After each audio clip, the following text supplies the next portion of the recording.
Hello everyone, thank you so much for coming here to watch this session with me. My name is Mohit. आज के इस session में मैं आप लोगों को बताने वाला हूँ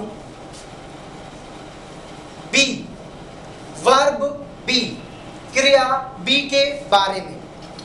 ये बहुत ही बेसिक ग्रामर की क्लास है आपके लिए। आप में से बहुत स्टूडेंट्स इसको बहुत अच्छे तरीके से जानते हैं, पर आप में से बहुत स्टूडेंट्स को नहीं पता है, specially those who just have started learning English. B, देखिए बी का मतलब क्या होता है? बी का मतलब होता है होना। आप जब भी कोई वाक्य बनाते हैं, जरूरी नहीं है कि आप लोग उसमें किसी एक्शन की बात करें। जैसे मैं जा रहा हूं, इसमें जाना एक एक्शन है, आई एम गोइंग। वह पढ़ाता है, इसमें पढ़ाना एक एक्शन है, ही टीचेस। मैं हंस रहा था, आई वॉज लाफिंग, इसमें एक्शन है हंसना।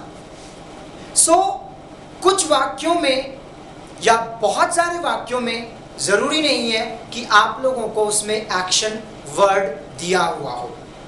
जैसे मैं आप लोगों से कहूं मैं एक अध्यापक हूं, आई एम अ टीचर, या मैं किसी पर्सन के लिए कहूं कि वह बहुत सुंदर है, ही इज वेरी हैंडसम, या मैं किसी लड़की के लिए कहूं, किसी गर्ल के लिए कहूं कि शी इज वेरी टॉल, वह बहुत लंबी है, या मैं किसी व्यक्ति के लिए कहूं कि ही इज वेरी पंक्चुअल, वह बहुत समय का पाबंद है।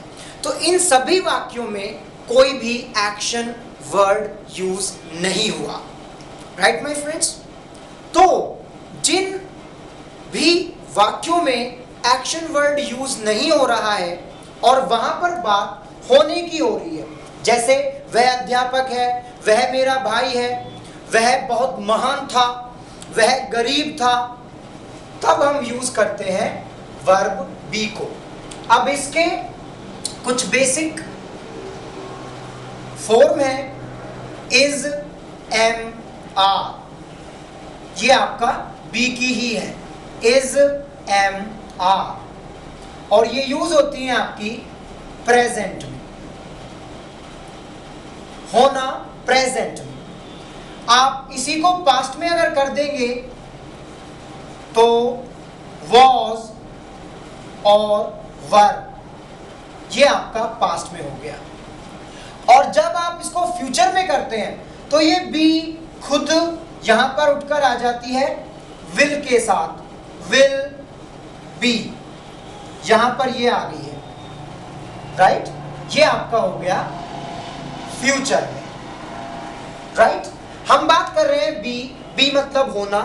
इसी के फॉर्म्स में ये प्रेजेंट में इज एम आर है, पास्ट में यही वॉज एंड वर है, और फ्यूचर में यही विल बी है। ये चीज क्लियर होगी आपको। अब आप इनको यूज कैसे करेंगे? चलो प्रेजेंट के बारे में पहले बात कर लेते हैं। मैं कहूं कि वह ईमानदार है, इसमें कोई एक्शन तो है नहीं, होने की बात आ रही है कि वह ईमानदार है, सो ही इज ऑनेस्ट। अब ही के साथ इज आया, मैं आपको बताता हूं कि किसके साथ क्या आएगा, यानी कि सब्जेक्ट अगर ही है तो क्या आएगा प्रेजेंट में, पास्ट है तो क्या आएगा ही के साथ, और फ्यूचर है, फ्यूचर में तो खैर यहां पे विल बी ही है तो विल बी ही रहेगा, ठीक है। तो वो मैं अब आपको बताता हूं।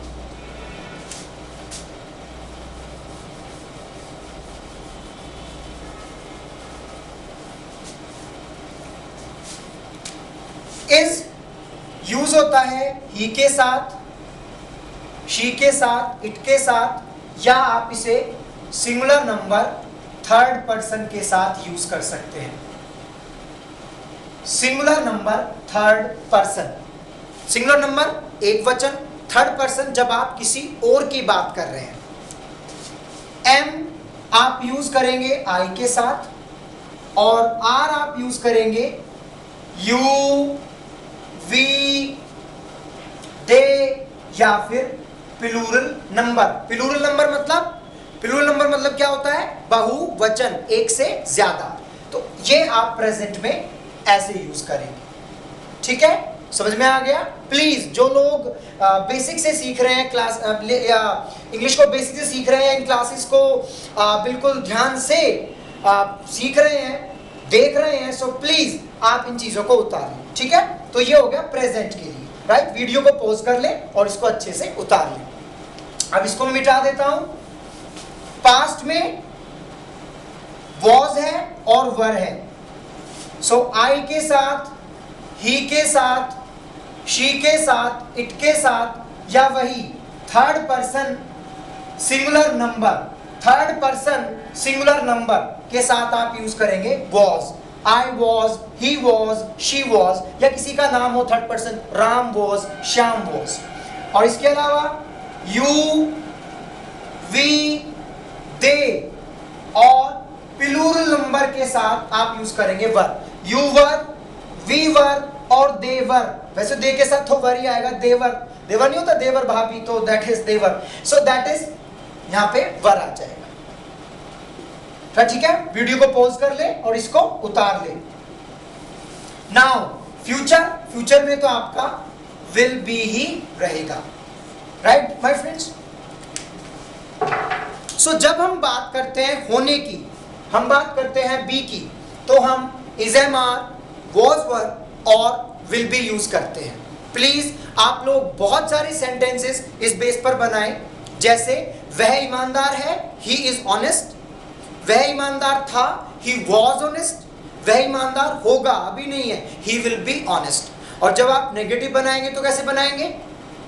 He is not honest, he was not honest, he will not be honest. Will और बी के बाद में बीच में नॉट लगेगा अगर आप नॉट वाले सेंटेंस यानी कि नेगेटिव सेंटेंसेस बना रहे हैं तो। और अगर आप इंटरोगेटिव यानी कि प्रश्नवाचक बना रहे हैं तो इनको आप आगे ले आएंगे। जैसे क्या आप खुश हैं, तो क्या करेंगे? क्या आगे आ रहा है? जब भी सेंटेंसेस में क्या आगे आता है तो उसमें जो हम ऑक्सिलरी वर्ब यानी कि is, am, are, was, were, will be use कर रहे हैं वो चीज आगे आ जाएगी। तो ये प्रेजेंट में है, क्या आप खुश हैं, तो आर को आगे ले आइए। आर यू हैप्पी, क्या आप खुश हैं, आर यू हैप्पी। समझ में आया दोस्तों? अगर ये पास्ट होता तो क्या हो जाता? Were you happy. ठीक है, पास्ट होता क्या हो जाता? Were you happy. और अगर फ्यूचर होता तो क्या हो जाएगा? क्या आप खुश होंगे, क्या आप खुश होंगे, will you be happy. Subject के बाद भी आएगा, इसीलिए मैंने सेंटेंस लिखा है, क्या आप खुश होंगे, will you be happy. Right my friends?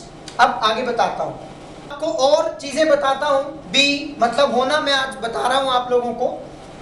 जब आप सेंटेंसेस बनाते हैं तो आप 6 टाइप्स में उस सेंटेंस को बनाते हैं। वो कैसे? एक तो हमने बनाया ऐसे, वह खुश है, जिसको आप अफर्मेटिव कहते हैं, पॉजिटिव सेंटेंस कहते हैं। दूसरा, वह खुश नहीं है, जिसको आप नेगेटिव नकारात्मक कहते हैं। उसके बाद इंटेरोगेटिव प्रश्नवाचक, वो आपके 2 टाइप्स के होते हैं, क्या वह खुश है, राइट। और दूसरा टाइप, जब भी आपका क्वेश्चन वर्ड बीच में आए। क्वेश्चन वर्ड मतलब जो वर्ड्स क्वेश्चन को शो करते हैं, क्या, क्यों, कब, कैसे, कहां। ये क्या वह खुश है या वह खुश क्यों है। क्यों आ गया ना, ये भी एक क्वेश्चन वर्ड है, बीच में आ रहा है। नेक्स्ट, इंटेरोगेटिव नेगेटिव, क्या वह खुश नहीं है। देखिए, इंटेरोगेटिव भी है और नेगेटिव भी है। और वही नेक्स्ट, वह खुश क्यों नहीं है। और बाद में क्वेश्चन मार्क देखिए आप जरूर लगाएं क्योंकि ये इंटेरोगेटिव है।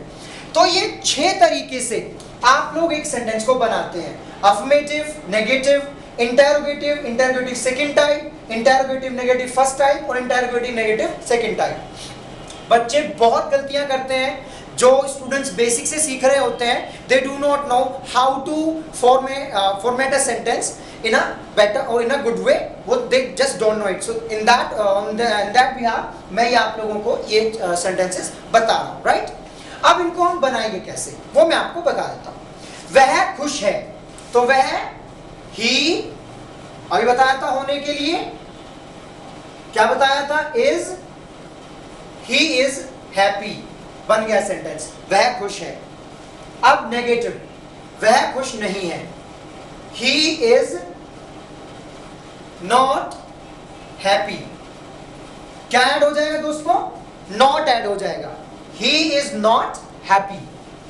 क्या वह खुश है, ध्यान रखिए जब भी किसी सेंटेंस में क्या शुरू में आए, क्या आएगा इस क्या। सो आप लोग जो भी उसमें ऑक्सिलरी वर्ब यूज करते हैं, कर रहे हैं, वो आगे आ जाएगी। ऑक्सिलरी वर्ब मतलब जो मैं आपको यहां पे बता रहा हूं आज। और ऑक्सिलरी वर्ब या हेल्पिंग वर्ब आप लोग हमेशा सब्जेक्ट के अनुसार लगाते हैं, अकॉर्डिंग टू द सब्जेक्ट। यहां पे सब्जेक्ट क्या है, वह, तो इसके हिसाब से क्या आएगा, इज। और इज क्यों आएगा, वॉज क्यों नहीं आएगा, क्योंकि ये प्रेजेंट में है। तो सेंटेंस क्या हो जाएगा, is he happy, is he happy, क्या वह खुश है। नेक्स्ट, वह खुश क्यों है, ये भी इंटेरोगेटिव है।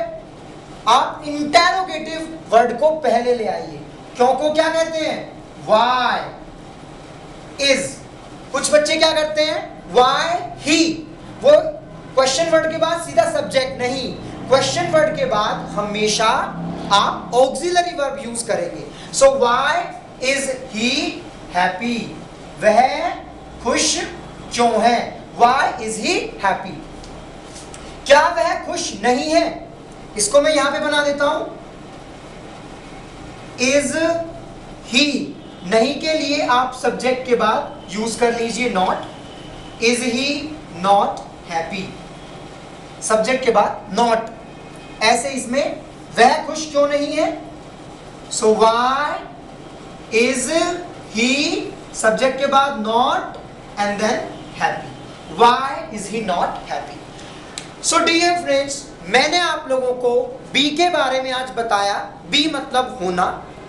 जरूरी नहीं है हर सेंटेंस में एक्शन वर्ड हो, जहां पे बात होने की हो रही है वहां पर हम लोग बी, और उसकी मैंने आपको फॉर्म्स बताई, इज एम आर प्रेजेंट में, वॉज वर पास्ट में, और बी फ्यूचर में खुद आ जाती है विल के साथ, तो हो जाता है विल बी। और 6 तरीके से हम सेंटेंस बनाते हैं वो मैंने आपको बता दिया है। ऑक्सिलरी वर्ब किसके अनुसार लगती है, सब्जेक्ट के अनुसार। इन चीजों को नोट कर लें आप लोग, जो स्टूडेंट्स बिल्कुल बेसिक से कर रहे हैं। This is basically for the clarification of your फंडा, जो आपके एक बेस होता है उसको क्लियर करने के लिए ये सेशन बहुत इंपॉर्टेंट है। आई एम श्योर ये सेशन आपको समझ में आया होगा। नहीं समझ में आया है so I request you replay this video, और जो चीजें क्लियर नहीं हुई at one go that you can clarify. I hope you like this session my friends. Now, I would like to take your kind leave. I will be coming soon to discuss some different part of English. Thank you so much for giving me your precious time. Jai Hind.